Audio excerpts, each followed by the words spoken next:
Hi guys!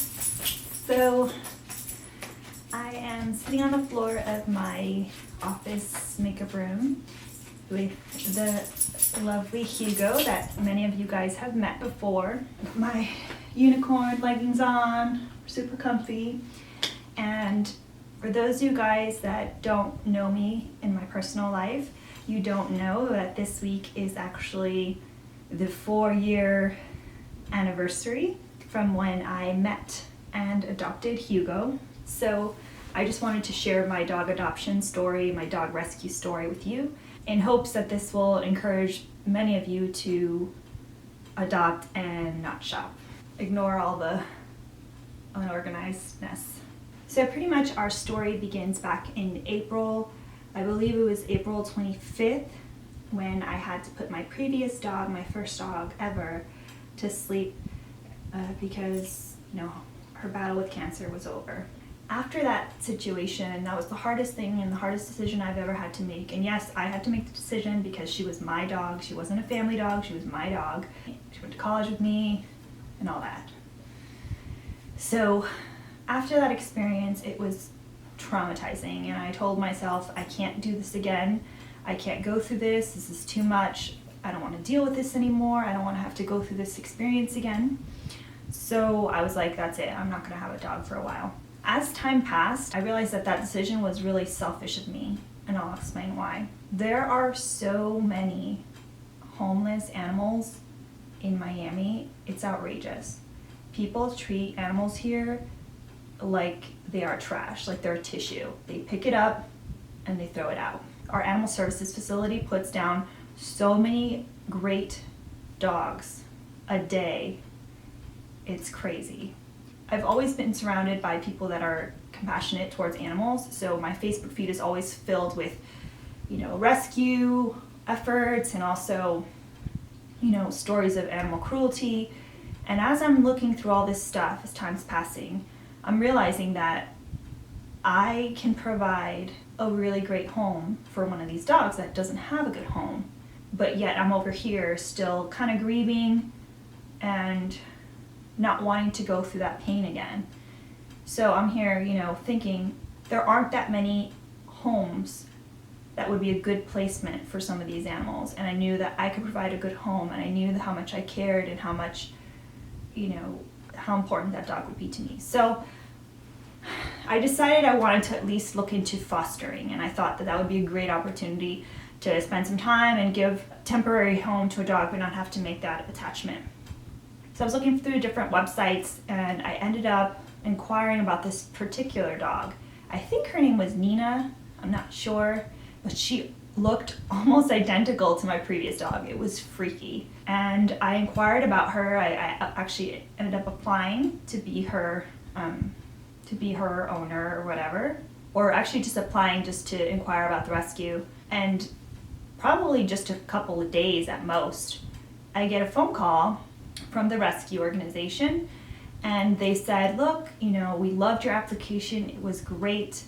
We really want you to, take one of our dogs, but unfortunately, Nina's foster parents have decided to keep her. And I was just like, oh, well, it's good for her. It's good for the foster family to end up keeping the dog, just because all that moving around isn't good for the dog. So it's always a good situation when someone fails to be a foster. In the same conversation, right after she said that, she followed up with, I know you were looking for a girl dog, but tonight we picked up this boy dog. He's very, very friendly. I know you wanted a girl, but he is so sweet. He's super friendly, and he doesn't have anywhere to go. Right now he's at the vet. He's getting cleaned up. He's going to get neutered and all that. And she was like, do you want my partner to send you pictures of him? And I said, sure, just send me pictures. And so he sent me pictures of now Hugo, and he had just been picked up, terrible situation, and he had the biggest smile on his face. Like, people say that dogs can't smile, is a lie. He had the biggest smile on his face, even though he was at the vet's office, super excited, super pumped. So, he's like, do you want to come meet him? And I said, sure, I'll come meet him. So the following day, I went to go meet him at the vet's office, and, just learn a little bit more about him. The moment I met him, he was super friendly, and I just remember like petting him. He was so excited. And then I looked at my hands and they were literally black, completely black. So as I'm learning more about him, apparently the story goes that he was dumped in a field with another dog, a smaller dog, and he lived in that field taking cover under like an abandoned truck or abandoned trailer, something like that, for a year.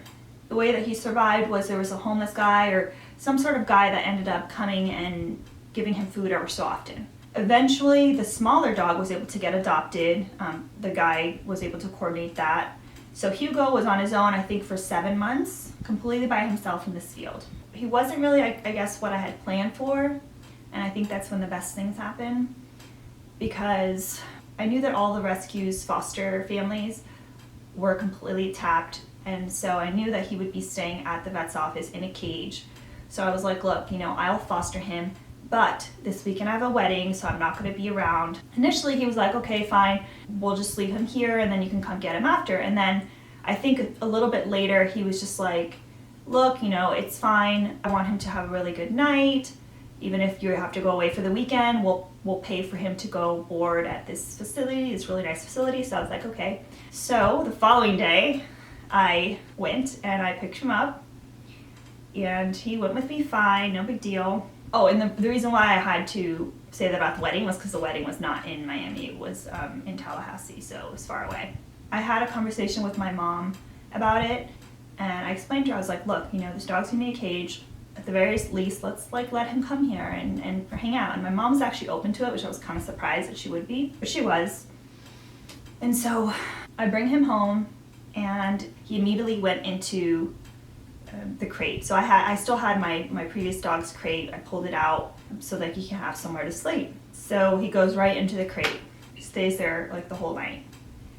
And he was very different. Like he didn't like go up for attention or anything like that. He just stayed in the crate, and he has this like stare, and he just looks at you. He'll just stare at you for the longest time.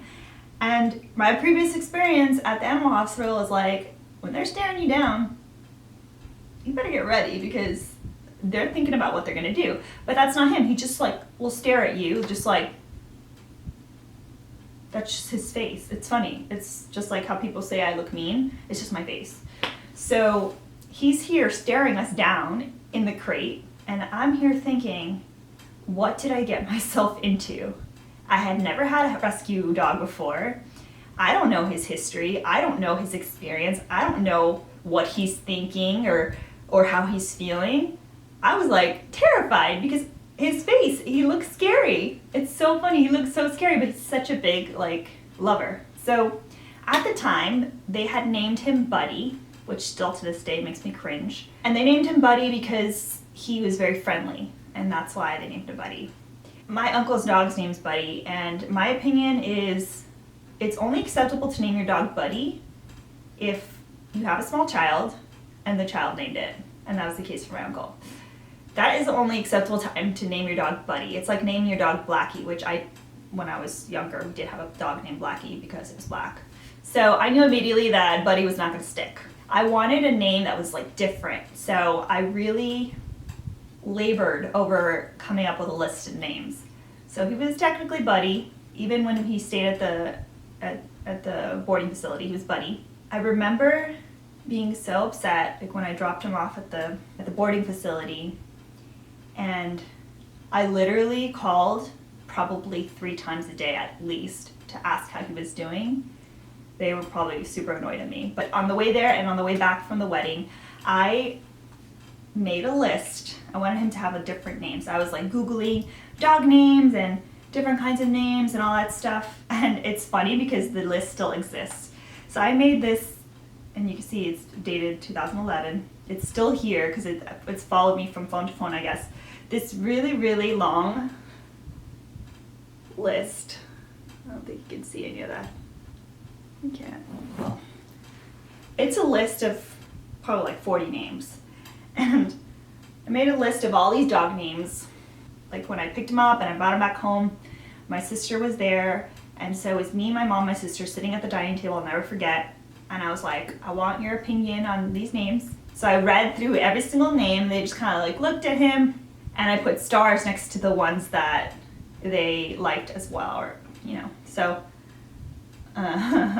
I'll read them all really quickly so you guys can see how like out there I was.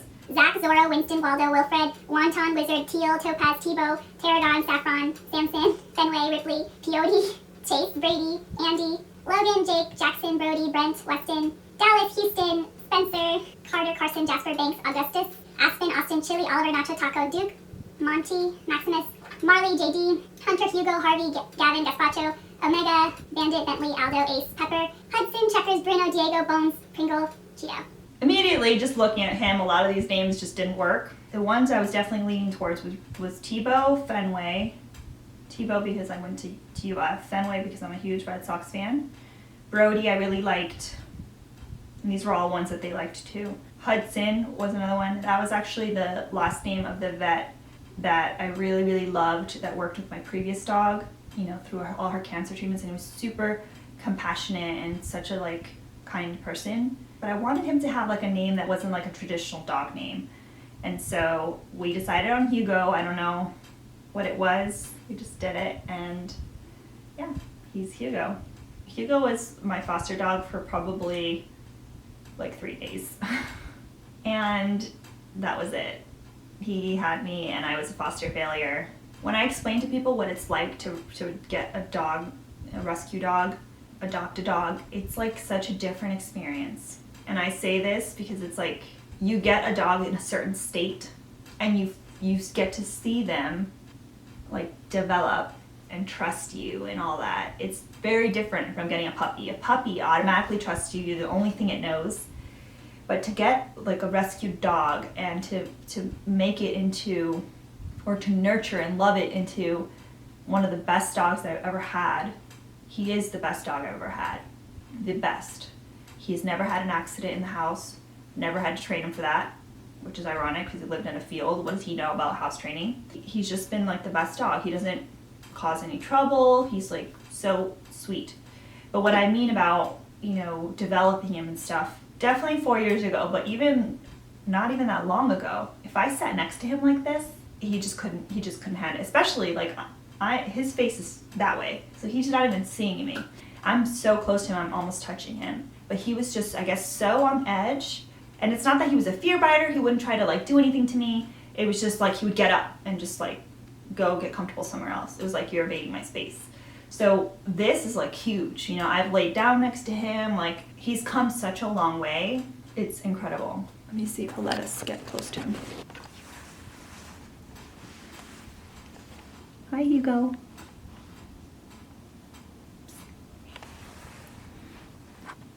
Hi, Hugo.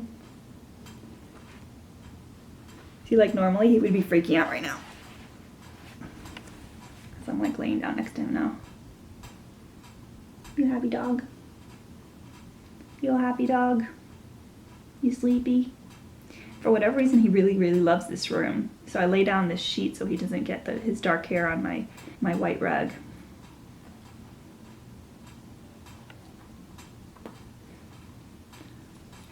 See, he's like, even in Ericus, he's like, leave me alone. It's too much. And honestly, that was kind of a big deal for me because my previous dog, I had her since she was a puppy. So I was like, I would hug her. I was like, and he is not that kind of dog. He would probably have a panic attack if I hugged him. It just like opens me up to having a different dog. So that's all I'm gonna talk about Hugo's adoption story, because I don't want this video to be super long. If you guys are interested, I could do a part 2 and talk more about his first few months with me and how he's developed over the years, and anything else you guys want to know, any other questions about adopting a dog, feel free to leave in the comments below and I'll be happy to do that. So if you guys enjoy this kind of video, be sure to give it a thumbs up. See, he's like, your voice just got way too loud. He's making an appearance. Hello, Hugo. Hello. He's like, don't touch me. Don't touch me. So if you guys like this kind of video, be sure to give us paws up, right? Paws up. You can tell it feels good. And I'll do more videos like this. So don't forget to subscribe, and I hope you guys have a good one. See ya.